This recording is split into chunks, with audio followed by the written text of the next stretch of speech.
Hi, you're listening to Book Chat with author Vivian E. Moore.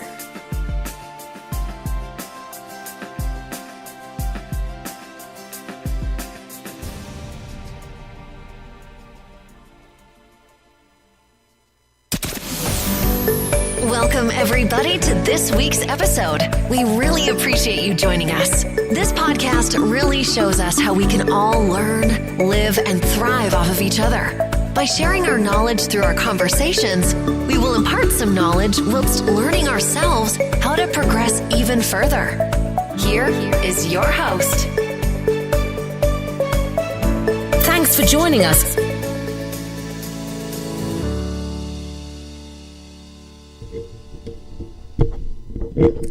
Hello, and welcome to Book Chat. I am your host, author Vivian E. Moore. I hope everyone is having a spectacular Saturday. Hope you're having a great weekend, and I hope that your week was great too. It has been so hot lately, but today is much cooler, although I haven't been outside that much at all today. Really don't plan to go outside, but just looking at my weather app, it tells me that it's in the 80s, but the humidity is not as bad as it was. But anyway, just moving on to today's show, I just want to make sure everyone is okay, that you're having a good week, that you're having a good day.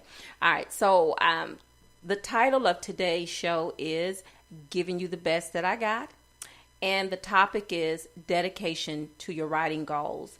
Now, I don't know about you, but doesn't it make you angry when things, people, life just feels like enough effort has not gone into whatever it is that they're presenting to you? Well, it does me. What happened to being the best you can be? I hate unfinished everything. For instance, my house, I kid you not, is two colors right now. Mostly sage green, but still some blue is very noticeable in places. Now, just let me tell you, this was not my project and someone else's, and admittedly, they were doing it for free, but still. What happened to painting my house? I mean, it drives me absolutely batty to come home every day, and that's the first thing I see. I mean, it's not really on eye level, but if you look up, you can see it. My OCD is so against this. It really is. And it gets worse, folks. My aversion to incompleteness goes further than my house being half painted. I love reading and books that have happy endings. I won't touch one that doesn't. It goes against my belief system that cliffhangers are all the rage. Now, I'll just be straight up with you. I read a lot of books, but before I choose a book, I always make sure that it has an HEA. And if it doesn't, that book gets left right where it is. Now, I don't mind if it's a completed series, because that means that after I finish the first book, if it's a cliffhanger, that's okay, because I know the second book is immediately after that one. No matter how long the series is, as long as all of the series has been completed and I have access to those books, then I don't mind so much it being a cliffhanger. What I hate is when it's a cliffhanger and it's only one book, and then you have to wait forever for the second part. Now, I have to be honest, because I did that to folks when I wrote If Tomorrow Comes. It was done in two parts. This book was not meant to be a series, but it was very long. So it was divided into two books, two complete books. And mind you, the second part was finished. But of course, after I started tinkling with it, that sort of pushed production back. So it came out a lot later than what I had intended. So people were upset with me. So, I know what I'm talking about when I say people don't like cliffhangers, and I'm one of those folks. So I promise not to ever do that again. If I ever publish a series of books, I will make sure that both are complete, or 3 or 4, however many are completed before I release those books, because it's just crazy when you're waiting to see how a story ends and you have to wait forever. It's not fair to the readers to do that to them. So please don't do that to me either, because I read books too. I write them, but I also read them, and not so much from my perspective, but still, it's why I always give everything my complete attention, no matter the endeavor. It doesn't matter what I'm doing, whether I'm, working for myself, doing this show, putting in the work, putting in the effort, putting in the time, or, if it's on my day job, I make sure before I leave that day job that everything is in order, or I've done as much as I can complete in one day, before wrapping things up and saying, well, I'll see you tomorrow. But, it's inhumane to leave people hanging and waiting for what? A long-awaited happy ending, or the completion of painting my house. I have to keep throwing it out there because it just bugs me to no end that this has not been done. But anyway, incompletion is a sign of a lack of dedication, and it's why I want to talk about writing goals today, folks. In everything you do, a level of dedication is necessary. If giving your best is a goal, then do it. Come on, it's not too much to ask for. No matter what you're giving your attention to, you should always adopt this mindset.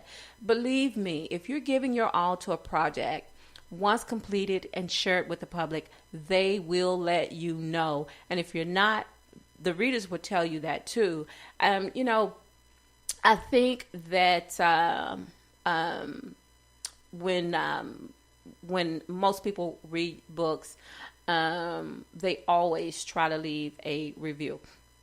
Now, I try to do the same, and most of the time I don't write it out. I'll star it. I'll review it that way without writing anything out, because, as I said before, I read a ton of books. Well, actually, I listen to a ton of books because I really don't have time to read physically. I started reading a couple of books, and it takes me forever to do this because I have to do it whenever I have spare time, which is not very often. So I listen to books because, to me, it's just better for me to be able to do that. But anyway, once I complete reading a book, I always star it. And because that's a way of telling the writer, the author, that you like their work, that you appreciate the time and effort that they put into telling the story. And that's the positive side of it. Now, the negative side of it is when you have books that don't have happy endings, or a series and don't have happy endings, and then the people have to wait to get to the next part of the story. Or either you have weak plot lines, because they definitely kill a story, and not to mention characters that aren't interesting enough.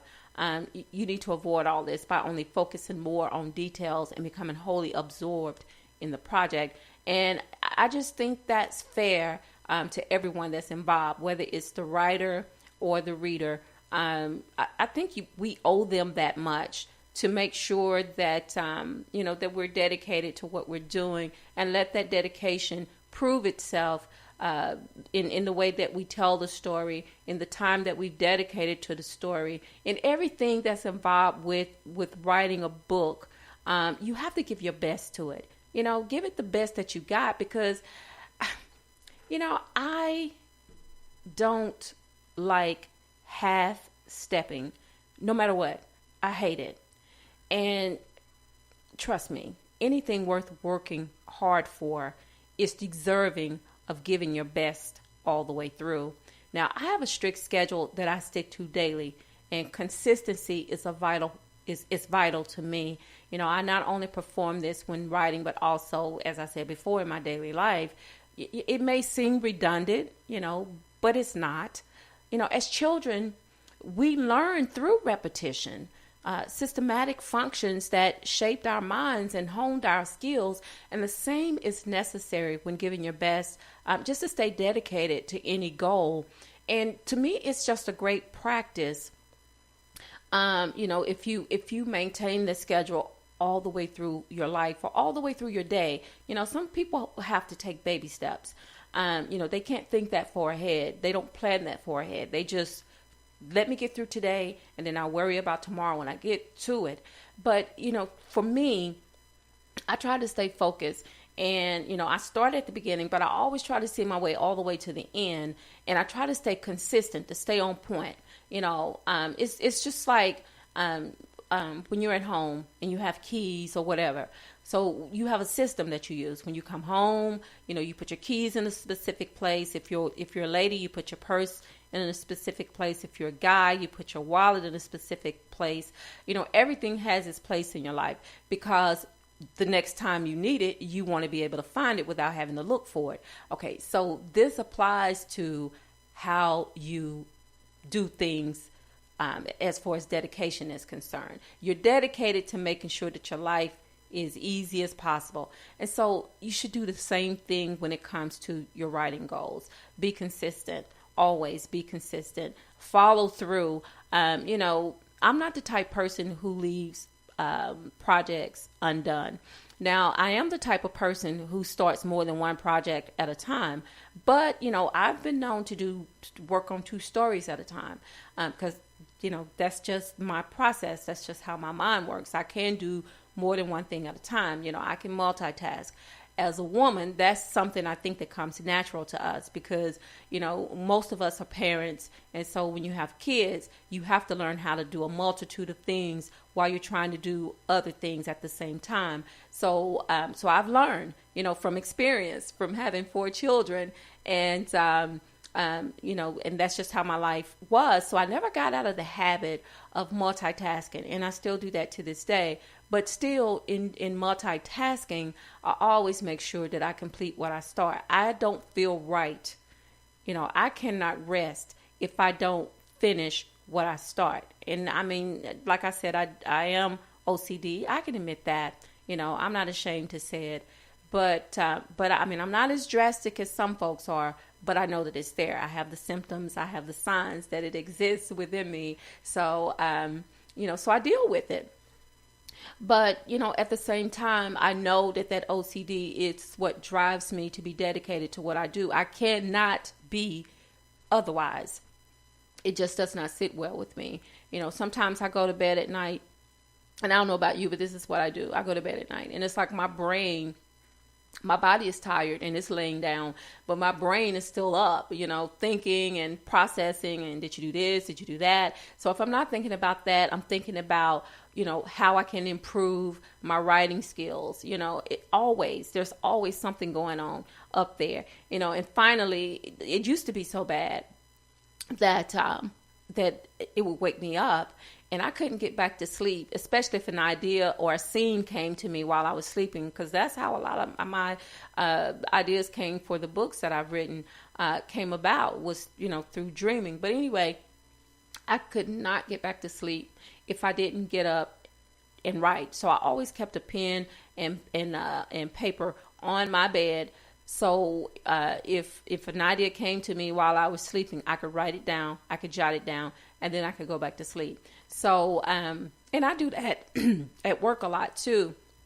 I could be in the midst of doing something, and all of a sudden my mind will just like go left, and I have to write it down. So that's what I do. I'll stop what I'm doing, write it down, because I don't want to lose that thought. I don't want to lose that vision, because the way I see it, it happened for a reason. So, the time may not be the best, but still, I take every opportunity to write down the things that come to me when they come to me. So it's part of, like I said, consistency. It's part of being dedicated and giving your best to everything that you've got. And I like the title because it reminds me of that Anita Baker song, Giving You the Best That I Got. And I have to be honest, I didn't totally get this from that song, but actually I got this idea from the Sunday school book that we study every Sunday morning at church. And that was one of the titles to one of the studies. And I was like, wow, I can do a lot with that, because that ties right in to my daily life. So I'm like, wow, thank you, Lord, for giving that to me. And so that's why I'm doing this show today, because it's all about dedication, being dedicated across the board to everything that you do. If you're married, of course, you want to be dedicated in your marriage. If you have family members and children, church, you want to be dedicated to that. Don't think of it as, being something that you have to do, but think of it more so of something that is required of you. Dedication to me is simple. We make pledges all the time, and it's just a part of being honorable. But be honorable to yourself first and foremost. And once you do that, then everything else becomes so easy, so simple. So just remember, always give the best that you have, and be dedicated to what you do, whether it's life, writing, whatever it is, across the board. Always remember to give the best that you got. All right, folks, that's all I have for you today. Actually, this is my second show today. I taped a show earlier with a guest that will air next Saturday. So it will air at 6:00 p.m. And with a lovely lady, Elizabeth Hurst. I did the interview with her today, and she's such a brave woman to do the things that she's done and make the moves that she's made. And I enjoyed so much chatting with her, and I hope that you will enjoy the interview as well when it comes to you next Saturday at 6. So remember to check me out on Spreaker. So let me give you that URL. It is https://www.spreaker.com/user/author Vivian E. Moore. You can also follow me like me on all social media, which includes Facebook, Instagram, and Twitter. And also you can follow my website. Go to my website. My new web address is it's authorvivianemore.com. So there you go. Have that.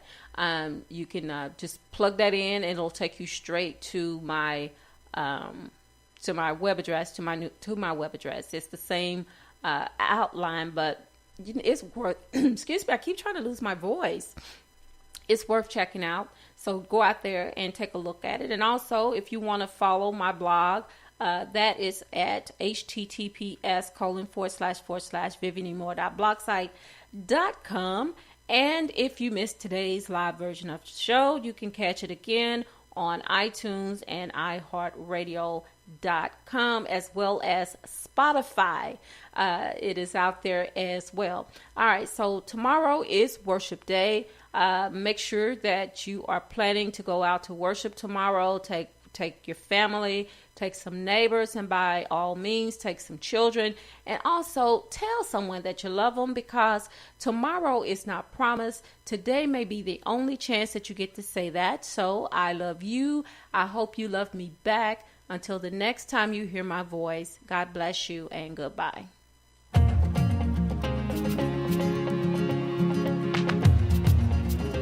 Loved what you've heard on this week's episode?